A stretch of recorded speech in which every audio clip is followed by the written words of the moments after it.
100 Most Influential Personalities of History. Chapter 1. Hazrat Muhammad, peace be upon him.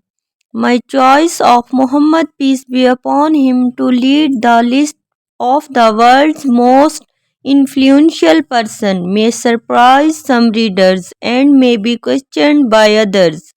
But he was the only man in history who was supremely successful on both the religious and secular levels of one of the world's greatest religion, and became an immensely effective political leader.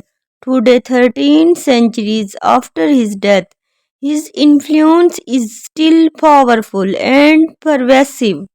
The majority of persons raised in the centers of civilization, highly cultured or politically pivotal nations, however, Muhammad, peace be upon him, was born in the year 570 in the city of Mecca in Arabia, at the time a backward area of the world, far from the centers of trade, art, and learning. Orphaned at age 6, he was reared in modest surroundings. His economic position improved. At age 25, he married a wealthy widow. Nevertheless, as he approached 40, there was little outward indication that he was a remarkable person. There were, however, in Mecca a small number of Jews and Christians believed in many gods.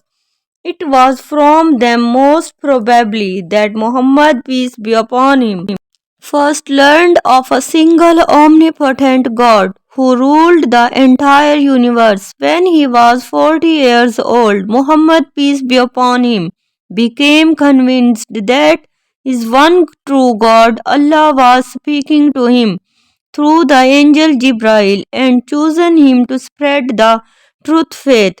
For 3 years, Muhammad, peace be upon him, preached only to close friends and associates. Then, about 613, he began preaching in public. After some time, the Makkah authorities came to consider him a dangerous nuisance.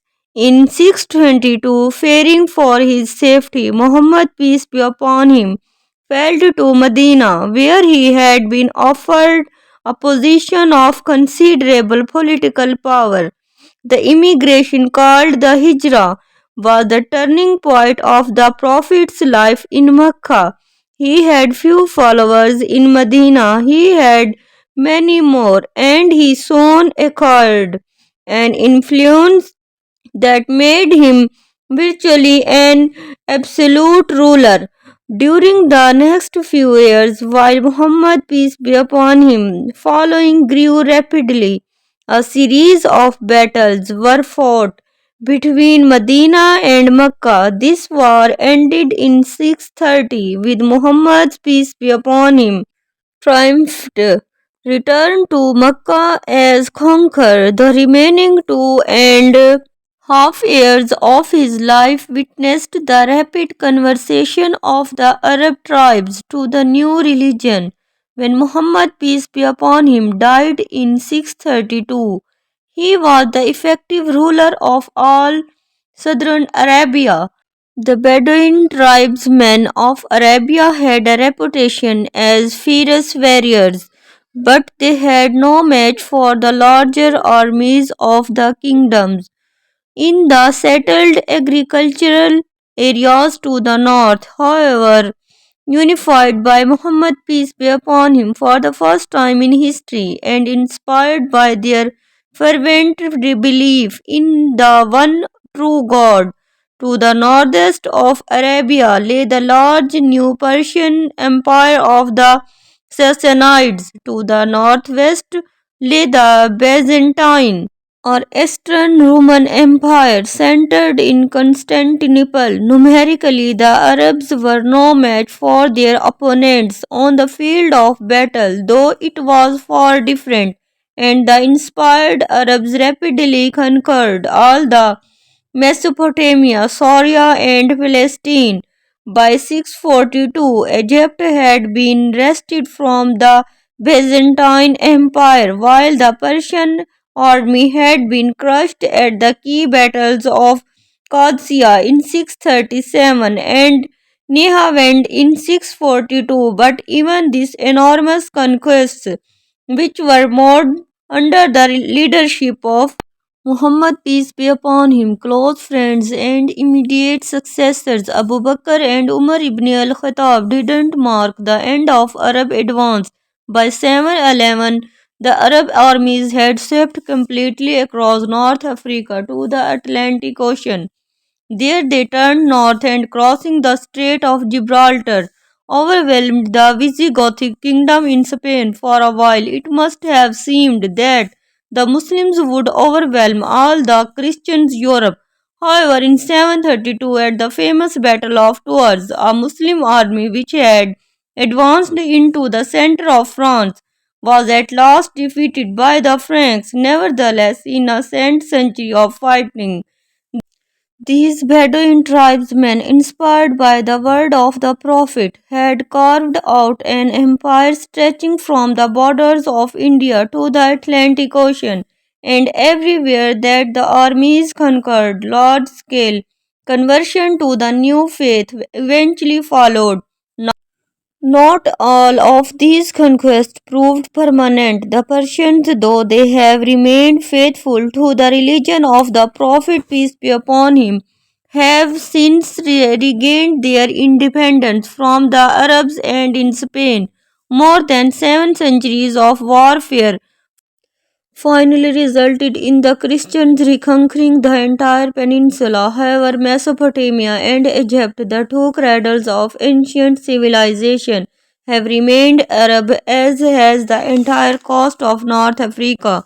The new religion, of course, continued to spread in the intervening centuries, for beyond the borders of the original Muslim conquests, currently it has tens of millions of adherents in Africa and Central Asia, and even more in Pakistan and northern India and in Indonesia. In Indonesia, the new faith has been unifying factor in the Indian subcontinent. However, the conflict between Muslims and Hindus is still a major obstacle to unity. However, then is one to assess the overall impact of Muhammad, peace be upon him, on human history. Like all religions, Islam exerts an enormous influence upon the lives of its followers. It is for this reason that the founders of the world's great religions all figures prominently in this article.